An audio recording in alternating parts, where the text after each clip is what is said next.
Good morning Vestige. ಇವತ್ತು ನಾವೊಂದು ಕೃಷಿಕರ ಮನೆಯಲ್ಲಿದ್ದೀವಿ. ತುಂಬ ಖುಷಿಯಾಗ್ತಿದೆ. ಯಾವ ರೀತಿ ಅವರಿಗೆ ರಿಸಲ್ಟ್ ಬಂತು, ಇವತ್ತು ನಮ್ಮ ಅಗ್ರಿಕಲ್ಚರ್ ಪ್ರಾಡಕ್ಟ್ ಯೂಸ್ ಮಾಡಿ ಬಂದ ರಿಸಲ್ಟನ್ನು ಅವರ ಬಾಯಿಂದನೇ ಶೇರ್ ಮಾಡಿಸೋಣ. Sir good morning. ನಮಸ್ತೆ. ಇವತ್ತು ನಿಮಗೆ ಬಂದಂಥ ರಿಸಲ್ಟ್, ನೀವು ಹೇಗಿತ್ತು ಈ ತೋಟ ನಿಮಗೆ ಈ ಗೊಬ್ಬರ ಹಾಕೋದಕ್ಕಿಂತ ಮೊದಲು, ಇವಾಗ ಯಾವ ರೀತಿ ನಿಮಗೆ ರಿಸಲ್ಟ್ ಬಂದಿದೆ?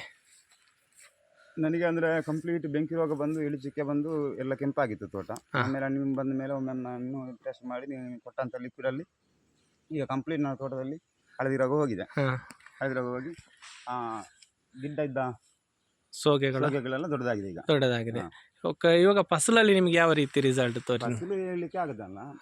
ಅಂದರೆ ಈ ವರ್ಷ ಅದು ಆ ರೋಗ ಬಿಟ್ಟು ಈ ವರ್ಷ ಆಗಿದೆ, ಬರುವ ವರ್ಷಕ್ಕೆ ಜಾಸ್ತಿ ಆಗುವುದು ನನ್ನ ನಿರೀಕ್ಷೆ. ಆದರೆ ರೋಗ ಸ್ವಲ್ಪ ಕಡಿಮೆ ಆಗಿದೆ ನಿಮಗೆ? ಕಡಿಮೆ ಆಗಿದೆ.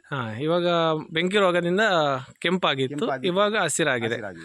ಎಷ್ಟು ಟೈಮಲ್ಲಿ ನಿಮಗೆ ರಿಸಲ್ಟ್ ಬಂದಿದೆ? ಒಂದು 2 ತಿಂಗಳಲ್ಲೇ ಗೊತ್ತಾಗಿದೆ ಕಂಪ್ಲೀಟ್ ರಿಸಲ್ಟ್. 6 ತಿಂಗಳಾಯ್ತು, ಈಗ ಕರೆಕ್ಟ್. ಸರಿ, ಓಕೆ, ನಿಮಗೆ ಯಾವುದಾದ್ರೂ ಒಂದು ಗಿಡವನ್ನು ತೋರಿಸ್ಬೋದು, ಯಾವ ರೀತಿ ರಿಸಲ್ಟ್ ಆಯಿತು ನಿಮಗೆ? ನೋಡಿ, ಅಲ್ಲೊಂದು ಇಲ್ಲಿ ನೋಡಿ.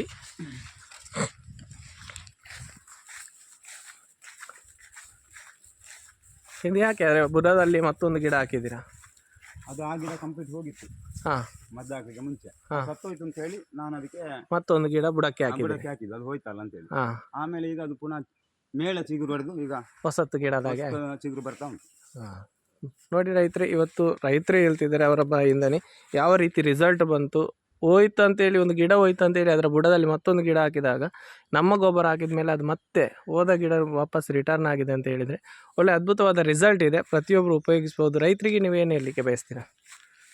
ಎಲ್ಲರೂ ಈ ಪ್ರಾಡಕ್ಟನ್ನು ತಗೊಂಡ್ರೆ ಯಾವುದೇ ಹಿಂಜರಿಕೆ ಬೇಡ ಅವರಿಗೆ. ಒಂದು ಭರವಸೆ ಉಂಟು ಅದರಲ್ಲಿ ಆಗ್ತದೆ ಅಂತ ಹೇಳಿ. ಸರಿ ಸರ್, ನನ್ನಲ್ಲಿ ಇರೋದೊಂದು 400 ಗಿಡ, ಅದರಲ್ಲಿ ಒಳ್ಳೆ ರಿಸಲ್ಟ್ ಬಂದಿದೆ. Okay, thank you sir.